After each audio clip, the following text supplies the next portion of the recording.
two partners are exactly alike, that can get really boring. Sure. Or it can get competitive as well, and that can create different types of problems. So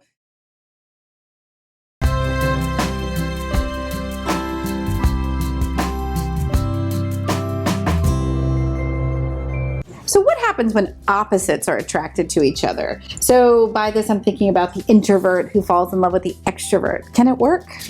It can work, and it usually does work.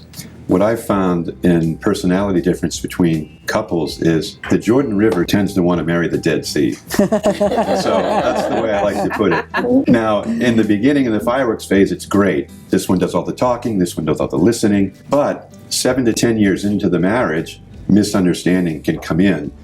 Why don't you talk with me? Well, I've never talked with you. I've always listened to you. But now all of a sudden, it could be a problem. Mm-hmm. Relationships that are built primarily on friendships tend to last a lot longer, if not stay together forever. Mm-hmm. So understanding the differences is primary to making that work, but they do attract one another, like over half the time. Wow. I would jump in with my own relationship, actually. I was married once before and learned a lot in that relationship.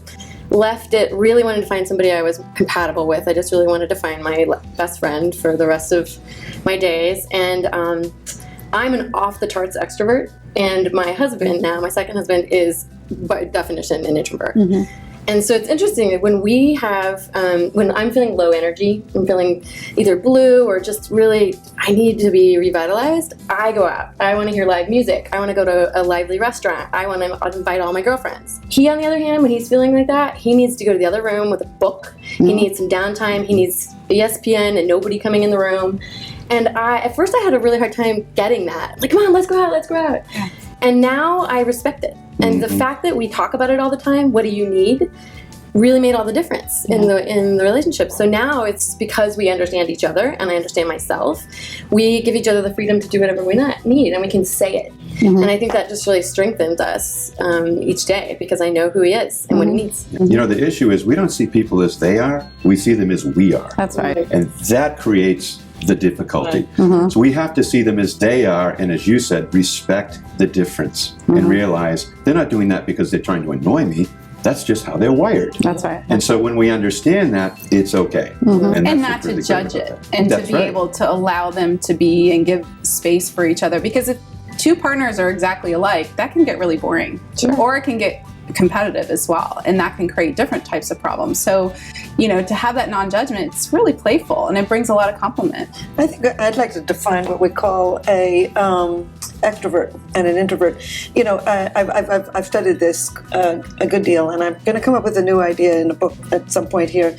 But anyway, I liked Isabel Meyer's definition, which is the one you're operating on. It's where you get your energy. Mm-hmm. And I'm very much of an introvert, like your husband. Mm-hmm. But I think there's a second part to that. It's where you get your energy is the degree to which you're an extrovert and an introvert. But I think that there's some people who are outgoing as opposed to reserved. Mm-hmm. Now, I'm an outgoing introvert. Mm-hmm. I can go out, I can be part of the whole party, but I come home exhausted. Mm-hmm. Whereas you come home filled. Yeah. And I have other people in my life who are really extroverts, but they're the reserved part. They're dying to be around people. They're dying to have that connection. They need that energy, but they're very poor at actually building relationships because they're so reserved. So I'd like to broaden that concept into the outgoing introvert and the outgoing extrovert. Are you an outgoing extrovert? I am. You're both. But my husband would be an outgoing introvert. He's very social. Like he's able to do it. Yes. It's just that it exhausts him. Exactly. Yeah. And then he needs to recoup,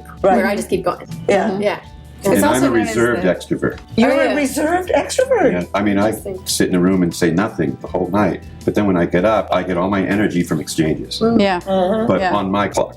Right. You know. So on the Myers-Briggs, you know, where a lot of people get their scale, I'm right in the middle. Yeah. Like I'm almost a 0, which I found to be very interesting. There are definitely moments in my life where I need people, and there are moments when I can't. I have to hide. So it sounds like it's somewhat natural to be attracted to your opposite, you know, and that can be a really good thing, provided that you understand who you are and the role you're playing in your relationship. And this panel has offered a lot of insight to people. So if you are an introvert in love with an extrovert, there's a lot of hope for that relationship.